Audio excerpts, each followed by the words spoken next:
And welcome everybody to the Undisputed Podcast. Me and Jeff are going over the one night only pay per view from 1997. It really was one night only. They've never done this pay per view again. Um, so Jeff's kind of already done his video. I'm running a little late on this one, but better late than never. And truth is, I actually had this video done, but somehow it didn't save to my um, device for some reason. No idea why. My ass probably didn't hit save or something. But so now here we go. Take two of the review of this match. So I totally missed the interview. So I don't have any notes from the interview. I just know he talked about coming back to get his title and all that type of stuff Undertaker did. So you're not missing too much there. Taker comes out first. Hart comes out second. Hart starts out by pounding away at the Undertaker in the corner. Taker grabs his throat, does the normal Undertaker, throw into the corner, reverse, right hands, and he hits him with a headbutt.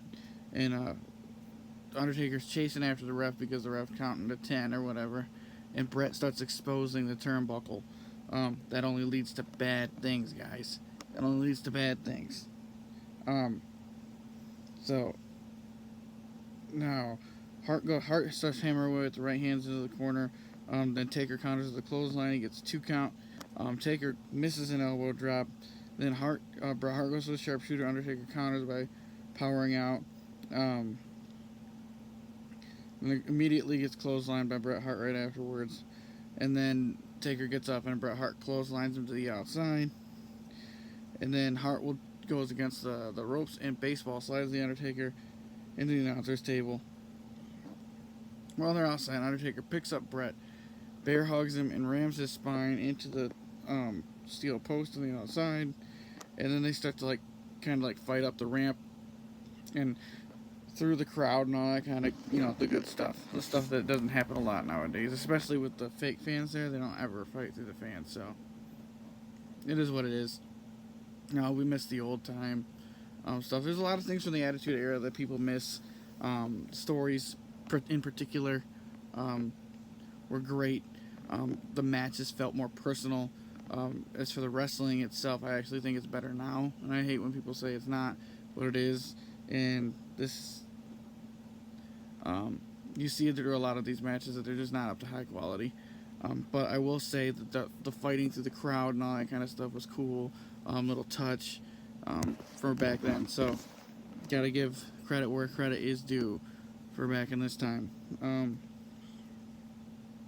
Now they get back in the ring. Taker throws Bret Hart against the ropes. Bret Hart ends up countering with a DDT. And then Hart starts leg dropping him over and over again and then starts punching him on the ground. Hart stomps away on Taker to wear him down. This lasts quite a while.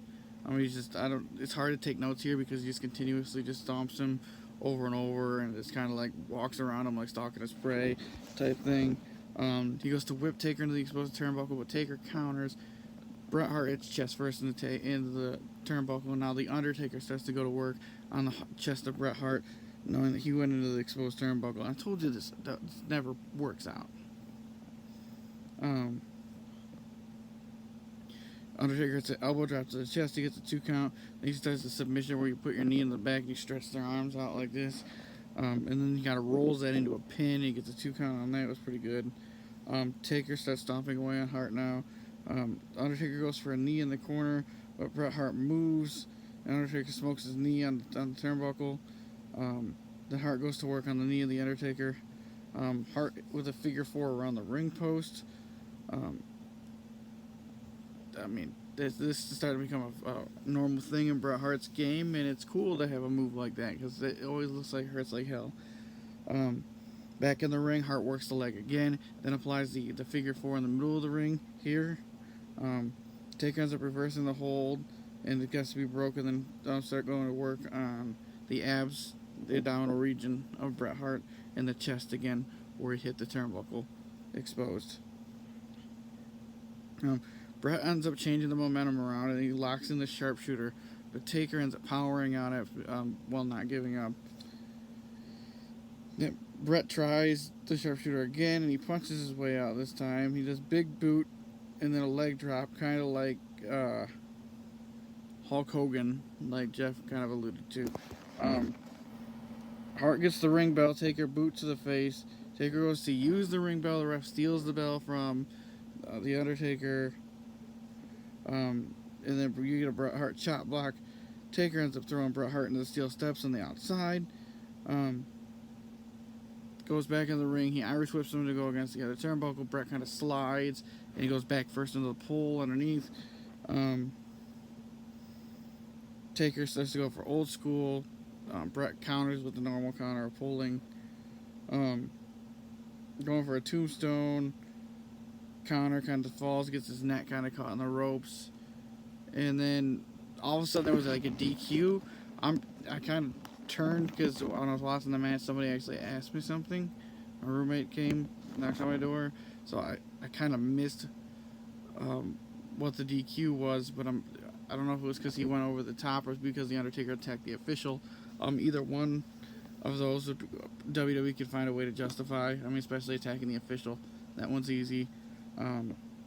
Jeff said at some point that this was supposed to be no holds barred. I don't know where he heard that from because I haven't seen anything about it being no holds barred. As far as I'm concerned, this was a regular match, and that's why the DQ happened. There was nothing at least that caught my eye that was no DQ. Maybe they misspoke it at some point and Jeff caught it. And caught a mistake by them or something. If so, mad props to Jeff for catching that because I still don't know where he's seen that at. But so Taker has a choke slam on the official afterwards. Then he choke slams one of the trainers, and he ends up chasing like the ring announcer out of the way after he announces that the Undertaker had been DQ'd. So all this craziness, Bret Hart keeping the title was a good idea. Undertaker doesn't lose credibility by losing to him twice. I would say all of this probably 6 out of 10 probably. I don't like the finish and the way it happened. I understand wanting to protect the Undertaker, but it's an England only pay-per-view. Not a lot of people are going to see it. The finish is kind of screwy. I wish you would have just done it where Bret Hart cheated or something and rolled up the Undertaker, or somebody interfered or something, or Shawn Michaels cost him or whatever. I know that probably is not good because Michaels has a match next, but you could have found something. I don't like the screwy end. Other than that, the match was fine. The officiating got on my nerves, kind of much like it did Jeff's. The officiating, though, has been getting on my nerves for a while. I'm not sure how long it's been on Jeff's nerves, but pretty much all of 97, they're on my nerves. Like, the best refs are not noticed, and these refs' mistakes are noticed all the time. So that's not a good look. Other than that, not too bad. So we'll see you for Bret Hart versus the British Bulldog.